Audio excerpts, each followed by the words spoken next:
आदाब, नमस्कार। मैं वसीम अख्तर और आप देख रहे हैं द लीडर हिंदी। यूपी के जिला बरेली में पुलिस 26/9 को जुमे पर हुए बवाल को लेकर त्यौहार गुजरने के बाद एक बार फिर से हरकत में आ गई है। ऑल इंडिया इत्तेहाद मिल्लत काउंसिल IMC के अध्यक्ष मौलाना तौक़ीर रज़ा खान के करीबी डॉक्टर नफीस खान पर एक और मुकदमा दर्ज कर लिया गया है। ऐसा वक्फ जायदाद पर कब्जे की शिकायत पर हुआ है। नफीस खान के साथ उनकी पत्नी को भी नामजद करा दिया गया है।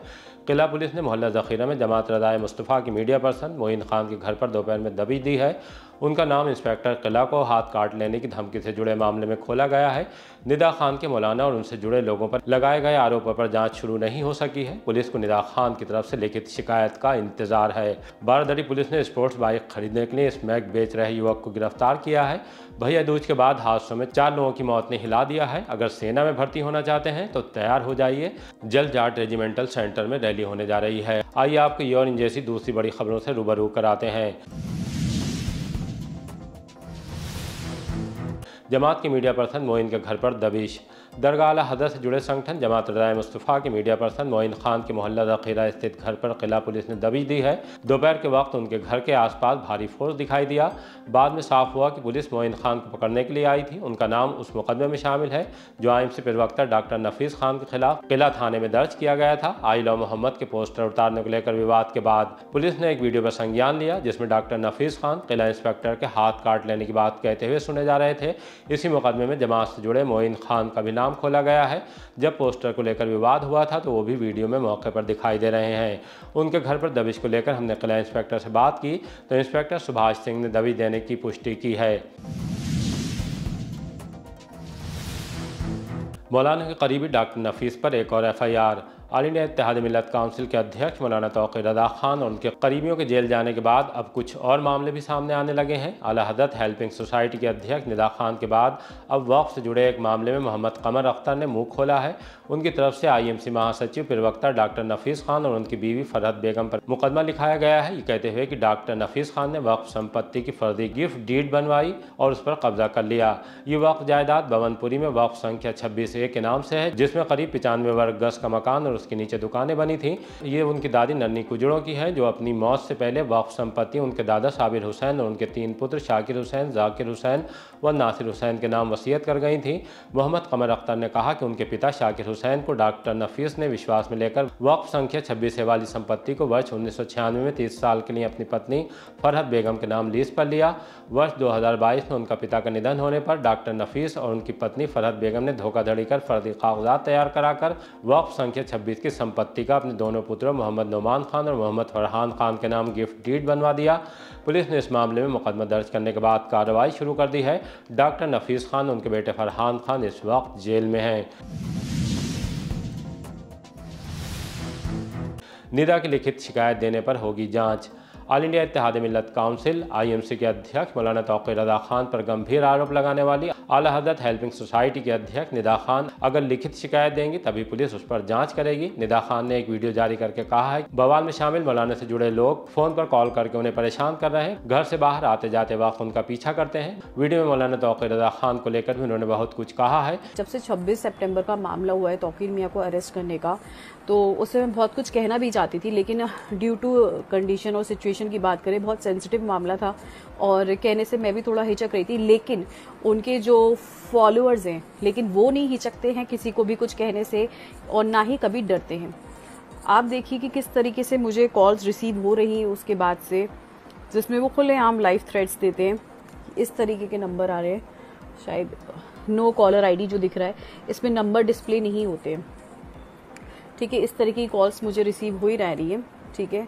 और जब उनका दिल नहीं भर रहा है कॉल्स से बात करने के लिए तो वो मेरे ही सोशल प्लेटफॉर्म पे इस तरह की गाली गलौज करते हुए नजर आएंगे। तो अब जो हालात मेरे साथ हो गए वो बहुत ज़्यादा डिस्टर्बिंग है मेरे लिए। देखा जाए मैं घर से बाहर निकलूंगी, घर से वापस आऊंगी कहीं से तो कोई ना कोई आएगा, पहले सीधे जाएगा, फिर देखेगा कि मैं जा रही, फिर वापस घूम कर आएगा, फिर कुछ कह के चला जाएगा, कोई धमकी दे के चला जाएगा, कोई कुछ कह के। मतलब मुझे लगता है कि एक फीमेल सिक्योरिटी नाम की चीज मैं मिस करने लगी हूँ यहाँ रहने के बाद, जो कि नहीं होना चाहिए। बात रही तौक़ीर मियाँ की, तो उन्होंने जो करा उसकी उनको बिल्कुल सही उनके साथ हुआ है। वो जेल में बैठे हैं, उनकी वजह से इतने सारे मुसलमान सफ़र कर गए जाने अनजाने। उन्होंने जो ब्रेन वॉश करा लोगों का, जो कि बहुत ही बेइंतहा गलत चीज़ उन्होंने करी है। और रही उनकी फैमिली की बात, जैसे कि हम जानते हैं कि अरसलान मेरा ब्रदर इन लॉ था पहले, उसके एक उवैस करके एक लड़का है जो उसके साथ रहता है और उसका नाम भी एफआईआर में है। तो आप सोच सकते हैं कि ये लोग कितने ज़्यादा कह सकते हैं कि डोमिनेटिंग, कि उनके साथ जो लोग रह रहे हैं वो तक दंगे में इन्वॉल्व हैं। इस बारे में हमने सीओ थर्ड पंकज श्रीवास्तव से बात की तो उनका कहना है कि निदा खान की तरफ से पुलिस तक लिखित में कोई शिकायत नहीं पहुंची है, आने पर कार्रवाई होगी। स्पोर्ट्स बाइक के लिए युवक बना स्मैक तस्कर। अपने महंगे शौक और ख्वाहिश पूरी करने के लिए 22 साल का एक युवक स्मैक सौदागर बन गया। बारादरी पुलिस ने तो सैटेलाइट के पास भारत पेट्रोल पंप के पास से गिरफ्तार कर लिया। उसके पास से 57 ग्राम स्मैक बरामद हुई है, जिसकी कीमत अंतर्राष्ट्रीय बाजार में करीब 6.25 लाख रुपए है। इंस्पेक्टर धनंजय पांडे के मुताबिक पकड़े गए युवक का नाम वसीम और वो रहने वाला अटामांडा भोजीपुरा के चठिया जगन्नाथ गाँव का है। पूछताछ में उसने बताया कि स्मैक फतेहगंज पूर्वी से खरीदी थी, उसे सैटेलाइट बस अड्डे पर बेच रहा था। घर वालों से स्पोर्ट बाइक दिलाने के लिए कहा था, लेकिन उन्होंने मना कर दिया। तब पैसे कमाने के लिए स्मैक के धंधे में उतर आया। जल्द मिलने जा रहा सेना में भर्ती का मौका। जाट रेजिमेंटल सेंटर में यूनिट हेडक्वार्टर्स कोटा के तहत सेना भर्ती रैली का आयोजन किया जाएगा। ये रैली 8 दिसंबर से 16 दिसंबर तक चलेगी। इस भर्ती में अग्निवीर, सामान्य ड्यूटी, ट्रेडमैन, संगीतकार, खिलाड़ी और लिपिक पदों के लिए चयन किया जाएगा। ये रैली युद्ध विधवाओं के पुत्रों, सेवारत और भूतपूर्व सैनिकों के पुत्रों और सगे भाइयों के लिए आयोजित की जा रही है। अभ्यर्थियों को सभी आवश्यक दस्तावेजों के साथ तड़के 4 बजे तक जाट रेजिमेंटल सेंटर बरेली के जाट गेट पर पहुंचना होगा। 7 बजे के बाद आने वाले अभ्यर्थियों को प्रवेश नहीं मिलेगा। तिथिवार भर्ती कार्यक्रम 8 से 16 दिसंबर तक विभिन्न राज्यों के लिए निर्धारित किया गया है। ज्यादा जानकारी के लिए इच्छुक जाट रेजिमेंटल सेंटर बरेली के भर्ती कार्यालय से संपर्क कर सकते हैं। सरकारी सस्ता गल्ला विक्रेता कर रहे वसूली। डॉक्टर बाबा अम्बेडकर साहब जन कल्याण समाज सेवा समिति ने कलेक्ट्रेट पहुंचकर डीएम कार्यालय में ज्ञापन सौंपा। इसमें आरोप लगाया कि कुछ सरकारी सस्ता गल्ला दुकानदार अवैध रूप से कार्ड धारकों से 100 रुपये जबरन वसूल कर रहे हैं। दुकानदार घटिया क्वालिटी का साबुन और सर्फ पाउडर ज़बरदस्ती थमाते हैं और अगर कोई कार्ड धारक इन्हें लेने से मना करता है तो उसका 6-7 किलो गल्ला कम कर दिया जाता है। इस दौरान समिति के कई पदाधिकारी और कार्यकर्ता मौजूद रहे। मेरा नाम मजहर खान है, रामपुरा टायर मंडी। ये जो है सरकारी सस्ता गल्ला पे राशन के साथ में जो वॉशिंग पाउडर और साबुन दिए जा रहे हैं। समझे, गरीब आदमी नहीं लेने का इच्छुक है फिर भी उसको दिया जा रहा है कि इसको लेना पड़ेगा और 100 रुपये देना पड़ेंगे, नहीं दोगे तो राशन नहीं मिलेगा। अब गरीब आदमी की स्थिति नहीं है कि वो ले, तो ये क्या ज़रूरी है? और उससे कोई बेनिफिट है नहीं। जो भी लेकर जा रही है वो कह रही है इसमें ना कोई झाग हो रहा है ना कुछ हो रहा है। नहीं तो सरकार ने तो बीच में अभी लॉकडाउन के टाइम पे रिफाइंड और चना भी बांटा था, उसका कोई पैसा नहीं लिया था। जो ऊपर से स्कीम आई है तो उसके लिए लोकल कैसे कह सकते हैं? नहीं तो जो यूज़ कर रहा है उसको नई चीज़ अच्छी लग रही है। अगर चीज़ या तो सही हो तो आदमी को लेने में क्या परेशानी है। जो लेकर जा रही है वो कह रही है इसमें कुछ है ही नहीं। तो आज आप किससे मिलने आए? डीएम साहब को ज्ञापन देने आए थे हम कि इस पर देखें, इस पर कार्रवाई करवाएं, जो भी है इसका जाँच करवाएं। दिवाली पर पटाखे जलाने को लेकर मारपीट। थाना सुभाष नगर में बदायूं रोड स्थित ग्रीन वैली कॉलोनी में दिवाली की रात पटाखे जलाने को लेकर पड़ोसियों के बीच विवाद हुआ था, जो अब थाने पहुंचा है। थाने पर कार्रवाई नहीं तो इस संबंध में प्रदीप कुमार शर्मा ने एसएसपी कार्यालय में प्रार्थना पत्र दिया है। आरोप लगाया है कि पड़ोसी अनुपम सिंह, साधना सिंह, सिद्धांत सिंह और पलक सिंह ने उनके परिवार पर जानलेवा हमला कर दिया। वो उनके घर की ओर राकेट और पटाखे छोड़ रहे थे, जिससे कपड़े जल गए। जब विरोध किया तो अभद्रता करने लगे और जान से मारने की धमकी दी। 5-6 अज्ञात लोगों के साथ घर में घुस आए और हमला कर दिया। बड़े भाई अशोक कुमार और पिता श्यामलाल शर्मा दोनों गंभीर रूप से घायल हो गए। रिपोर्ट दर्ज कराने के लिए थाने गए तो रात करीब 1:30 बजे आरोपी दोबारा अपने साथियों के साथ घर पहुंचे और प्रदीप को बाहर खींचकर बेरहमी से पीटा। उन्होंने पुलिस को वीडियो साक्ष्य भी सौंपे हैं। उन्होंने कहा कि पुलिस ने अभी तक कोई कार्रवाई नहीं की, इसलिए एसएसपी से शिकायत की है। मेरा नाम अशोक कुमार है, मैं ग्रीन वैली कॉलोनी बालाजी मंदिर के पीछे इटावा सुखदेवपुर में रहता हूँ। दिवाली की रात 20 तारीख के लिए 11 बजे करीब पटाखे चला रहे थे सब लोग, हम अपने घर में। तो हमारे पड़ोस में एक अरविंद भारद्वाज हैं, उनके घर भी पटाखे चल रहे, हमारे घर में पटाखे चले। हमारे दोनों का घर पड़ोस में है, तो हमारी मैसेज और उनकी मैसेज पड़ोस में अपने पटाखे चले बात कर रहे थे। सामने हमारे घर के सामने अनुपम सिंह ठाकुर हैं, वो रहते हैं, वो भी पटाखे चला रहे थे। तो वो पटाखे चलाते इन लोगों ने हम जो औरतें खड़ी हुई थी उनके ऊपर फेंक दिए। हमारी मैसेज के साड़ी जल गई और जो हमारे पड़ोसी हैं उनके शर्ट पे कुछ जल गया होगा। तो इस बात को लेकर के हमारी पत्नी ने मना करा कि भई ऐसे पटाखे मत चल जाओ। तो वो लोग जो है उनसे पड़ोसी से आपस में झगड़ा करने लगे।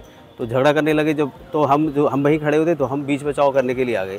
जब बीच बचाव करने के लिए आ गए, उसके बाद उन्होंने क्या किया, उनको तो छोड़ दिया, और छोड़ने के बाद हमें हमारे मारा, हमारा तो सब सिर फोड़ दिया है, पट्टी हटा दी, ये थोड़ी सही हो गई। हमें मारा बुरी तरीके से, हमारे पापा आए बचाने, उन्हें मारा। मारने के बाद हम लोग जो है थाने चले आए FIR कराने के लिए, और मेडिकल कराया। मेडिकल कराने के बाद इस बीच पता लगा ये जो विपक्षी है अनुपम सिंह, ये और इसका लड़का, ये दोनों दबंग प्रवृत्ति के लोग हैं। इन लोगों ने फ़ोन करके 5-6 गुंडों को बुलाया। गुंडों को बुलाने के बाद ये हमारे घर में, हम 4 लोग थे, थाने आए थे। ये भाई हमारा अकेला था और साथ में औरतें घर में थी। इसको बुलाया, बुलाने के बाद मारपीट करी। उसका वीडियो हमारे पास है, किस तरीके से इन्होंने अकेले ही हमारे भाई को मारा, बुरी तरीके से। इसके 4 जगह टाँके आए, सिर फोड़ दिया पूरा। उसके बाद जो दबंग प्रकृति के लोग थे, जो गुंडे थे, वो घर में घुस गए। घर में घुसने के बाद औरतों को खींचा, और इनकी अनुपम सिंह की पत्नी पकड़ के हमारी घर की औरतों को, गुंडों को दे रही है, कह रही लो इनको मारो, इनको सबको मारो। इसको मुकदमा दर्ज कराया और उसके बाद मारने के बाद ये कह रही बोली है, उसके बाद इसको मार पीट के भाग गए। भागने के बाद जब फिर हम लोग थाने में गए, मेडिकल कराया। मेडिकल कराने के बाद रिपोर्ट कराई। रिपोर्ट कराने के बाद जब नंबर आया तो बाद में कहने लगे समझौता कर लो, समझौता कर लो। वो उनकी, हमारी तरफ से कोई नहीं था, हम लोग अकेले थे। उसके बाद उनकी तरफ से बहुत सारे राजनीतिक लोग आए, क्योंकि वो राजनीतिक प्रवृत्ति का आदमी भी है, दबंग टाइप का भी आदमी है, और कह रहा है कि हम तुम लोगों को जीने नहीं देंगे, मकान घर से भगा देंगे, यहाँ से तुम्हारे लड़के को मार देंगे, तुम्हारी बीवी को मार देंगे, लड़कियों को मार देंगे, बच्चों को घर से बाहर निकलना दूभर कर देंगे, और इस टाइप की धमकी दे करके तुम्हें रोज़ मारेंगे। और ये कह करके और वो चला गया। उसके बाद पंचायत बोले कि घर वालों ने, उनके घर वालों ने और सबने प्रेशर डाला कि वो कर लो, फैसला कर लो। हम थाने में क्या नाम है, इंस्पेक्टर साहब के सामने हम खड़े हुए, तो हमने कहा कि साहब हमारे साथ ये सब हुआ है, हम फैसला नहीं करेंगे, हमें कार्रवाई की ज़रूरत है। भैया दूज के बाद हादसों में 4 की मौत। मीरगंज से लेकर बहेड़ी और फरीदपुर तक हादसों में हाईवे पर खून बिखरा है। बाइक सवार भारी वाहनों की चपेट में आए हैं। एक हादसे में तो 2 बाइकें टकराई हैं। मां बेटी की दर्दनाक मौत बहेड़ी के इलाके भकैनी अड्डे पर हुई है, तब जब ट्रक ने बाइक में टक्कर मार दी। मुन्नी देवी 55 साल, उनका 8 साल का देवता शिवम मौके पर ही खत्म हो गए। बाइक चला रहे मुन्नी देवी के दामाद बाल बचे। हादसे से खलबली मच गई, पुलिस भी पहुंच गई। टक्कर मारने के बाद ट्रक फरार हो गया। सूचना मिलने के बाद गाँव के प्रधान जीवन लाल भी पोस्टमार्टम हाउस पहुँच गए। मेरा नाम जीवन लाल है। कहाँ से हैं? पिपरा नानकार, तहसील बहेड़ी, जिला बरेली, वहाँ का प्रधान हूँ। घटना ये, मुन्नी देवी अपने मैके से आ रही थी रमपरा पीलीभीत से, तो वापसी में इनकी एक ट्रक से हादसा हो गया, जिससे इनकी मौके पर ही मौत हो गई। और इनके साथ में एक इनका देवता था, उसकी भी मौके पर मौत हो गई। और इनके दामाद जो थे वो गाड़ी चला रहे थे, वो थोड़ा बच गए बाल। कहाँ का हादसा है ये हादसा है बकैनी अड्डा पड़ता है कस्बा रिछा के आगे, और TBS की एजेंसी के सामने हुआ है। ये कब का हादसा है? ये कल हुआ है 23 तारीख में। दोनों की मौके पर ही मौत हो गई? दोनों की मौके पर ही मौत हो गई। किस चीज़ से टकराए थे? ये ट्रक से टक्कर हुई है। ट्रक मौके से फरार हो गया है, लेकिन वो पुलिस उसकी ढूंढने में लगी हुई है। दूसरा हादसा मीरगंज के फ्लाईओवर पर हुआ। मेरठ में बहन से टीका कराकर लौट रहे 25 साल के रजत साहू की बाइक में बस ने टक्कर मार दी। अस्पताल लाते वक्त उनकी मौत हो गई। वो किला के मोहल्ला मलूकपुर कसगरान के रहने वाले थे। 1.5 साल पहले उनकी शादी हुई थी और एक 2 माह का बच्चा है। अंदाजा लगा सकते हैं कि रजत की मौत से घर वालों पर क्या बीत रही होगी। दुर्गा प्रसाद, कहाँ रहते हैं? मलकपुर का सिरा जी। गाड़ी से आ रहे थे, बाइक से। कहाँ से आ रहे थे? मेरठ से आ रहे थे, रोड बस की बहुत से टक्कर मार दी साइड से। कहाँ पर टक्कर मारी थी? मीरगंज के पास। अकेले थे और भी लोग साथ में? अकेले थे। तो ये क्या करने गए थे मेरे? दूध करने गए थे, बहन से टीका करवाना। कितने बड़ा बेटा था आपका? 25 साल का। क्या करते थे ये फील्ड का काम करते थे। शादी हो रखी थी? हाँ, शादी भी हुई, 1.5 साल हुई है। बच्चा भी हुआ? हाँ, 2 महीने का। कब का हादसा है? कल रात 12 बजे का। तीसरा हादसा 1 माह पहले ही शोरूम से निकाली गई बाइक चला रहे थाना बारादरी के मोहल्ला नवादा शेख खान के अभिषेक सागर 18 साल के साथ हुआ। उनकी बाइक में फरीदपुर के कंजा मोड़ पर रॉन्ग साइड से आ रही बाइक ने टक्कर मार दी। अस्पताल लाते वक्त उनकी भी मौत हो गई। त्यौहार पर इन हादसों से घर वालों के साथ मोहल्ले और गाँव के लोग भी दुखी हैं। वो मृतकों के अपनों को सांत्वना देने में लगे हैं। होनी को यही मंजूर था। मेरा नाम राजपाल। कहाँ रहते हैं? नवादा शेख खान, गुलाबबाड़ी रोड। ऐसा अपनी माँ को छोड़ने गया था ननसाल, और लौटते समय एक्सीडेंट हुआ। कहाँ पर एक्सीडेंट हुआ था? ये आपके कंजावाली मोड़ पर। कितना बड़ा बेटा था आपका?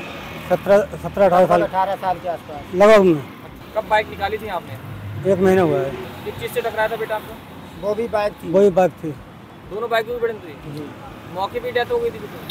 मौके पे तो नहीं, थोड़ा तो नहीं, रास्ते में लाते समय डेथ हो गई। जी हाँ, लाते समय हॉस्पिटल ले जाते समय गाड़ी वाला पकड़ गया? हाँ, दोनों गाड़ी पकड़ गई, चालक फरार है। क्या करता था बेटा आपका? ये आवर ड्राइविंग वाले को था, काम करता था। पढ़ाई करता था? और पढ़ाई भी करता था। कितने बच्चे हैं आपके? 3 बच्चे। बड़ा था छोटा? बड़ा बेटा था इनका। चौथे हादसे की सूचना रामपुर जिले की सीमा पर स्थित लाभारी चौकी से मिली है। यहाँ कुलछाखुर्द गांव के पास हाईवे पर ट्रैक्टर ट्राली की बाइक में टक्कर मार देने से रामपुर में मिलक के रहने वाले विनय कुमार और उनका एक साथी गंभीर रूप से घायल हो गए हैं। उन्हें इलाज के लिए जिला अस्पताल में भर्ती करा दिया गया है। इसी तरह की ताज़ा अपडेट जानने के लिए देखते रहिए द लीडर हिंदी। विदा लेने से पहले हमारी आपसे गुजारिश है कि हमारी रिपोर्टिंग पसंद आ रही है तो खबरों को शेयर कीजिए और हमारे चैनल को सब्सक्राइब करके हमारा हौसला ज़रूर बढ़ाइए।